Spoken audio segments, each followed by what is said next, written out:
Smart Food. Sağlamlık düzgün gidadan başlayır.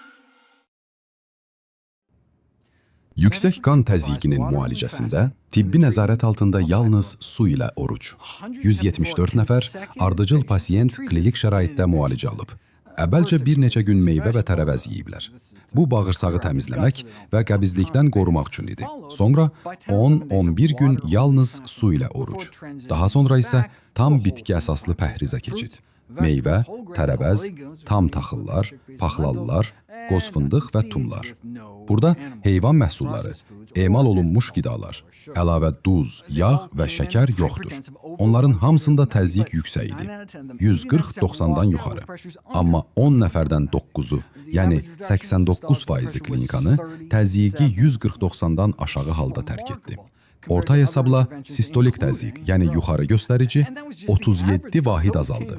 Bu, dərmanlar da daxil olmaqla digər müdaxilələrlə müqayisədə çox təsirli nəticədir. Və bu, sadəcə orta göstəricidir. Gəlişdə təzyiqi 180-dən yuxarı olanlarda azalma 60 vahid idi. Elmi ədəbiyyatda dərc olunmuş ən böyük təsirlərdən biridir. Üstəlik, bütün xəstələr təzyiq dərmanlarını dayandırmışdılar. Nəticə, tibbi nəzarət altında yalnız su ilə oruç, qan təzyiqini normallaşdırmaq üçün təhlükəsiz və effektiv üsul ola bilər. Amma sual yaranır. Bu effekt nə qədər davam edir? Axı oruc uzun müddətli saxlamaq üçün ən çətin pəhrizdir. Maraqlıdır ki, yeməyə qayıtdıqda təzyiqləri biraz da düşüb. Bu isə göstərir ki, oruc təzyiqin normallaşmasını başlatmaq üçün istifadə oluna bilər. Sonra isə sağlam pəhrizlə uzun müddət qorumaq mümkündür. Onlar bir neçə onlarla pasiyenti sonradan izləyə biliblər və nəticələr göstərib ki, orta hesabla təzyiq aşağı səviyyədə qalıb. Hamıda belə olubmu bilmirik, amma bəzi insanlarda daha uzun müddətli fayda göstərib. Daha kiçik sonraki bir araşdırmada isə insanları bir il izləyiblər və təzyiqin azalması, həmçinin çəki itkisi qorunub. Bu da göstərir ki, onlar sağlam pəhrizə sadiq qalıblar. Amma qeyd edilməlidir ki, heç kəs tibbi nəzarət olmadan 1-2 gündən artıq su ilə oruç tutmamalıdır. Bu, müalicə baha başa gələ bilər. Amma tibbi xərclərin azalması nəticəsində həmin xərc ilk il ərzində özünü doğruldur. Alternativ olaraq Avropada məşhur olan Buchinger metodu var. Burada yalnız su yox, gündə təxminən 300 kalori, meyvə şirəsi və tərəvəz bulyonundan ibarət qəbul edilir. Bu da həkim nəzarəti tələb edir.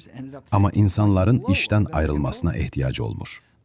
İnsanlar təsadüfi seçilərək 7 gün bu metodla qidalanıb, sonra 4 ay izləniblər. 4 ay sonra belə bir həftəlik yarım orucun faydası itib getməyib, təzyiq nəzarət qrupuna nisbətən 15 vahid aşağı olub.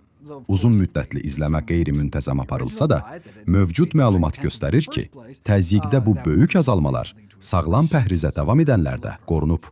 Yəni, hipertoniya üçün bir müalicə mümkün ola bilər. Amma təbii ki, əgər insanlar əvvəlki təzyiqi artıran pəhrizə qayıtsalar, təzyiq də geri qayıdacaq. Maraqlısı odur ki, ilkin oruc bu məsələdə kömək edə bilər.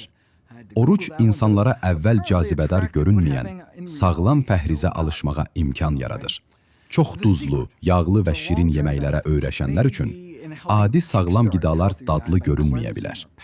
Amma bir həftə yemək yemədikdən sonra normal, təbii qidaların dadı yenidən yaxşı gəlir. Uzun müddətli faydanın sirri dad duyğularımızı yenidən həssas etməkdə ola bilər. Çünki sən illərlə çox şirin, çox duzlu, çox yağlı yeməklərlə dad hissini itirmisən. Amma orucdan sonra bir qarğıdalı dənəsini belə yağsız və duzsuz ləzzətlə yeyə bilirsən. Beləcə həm dadlı olur, həm də öldürücü deyil.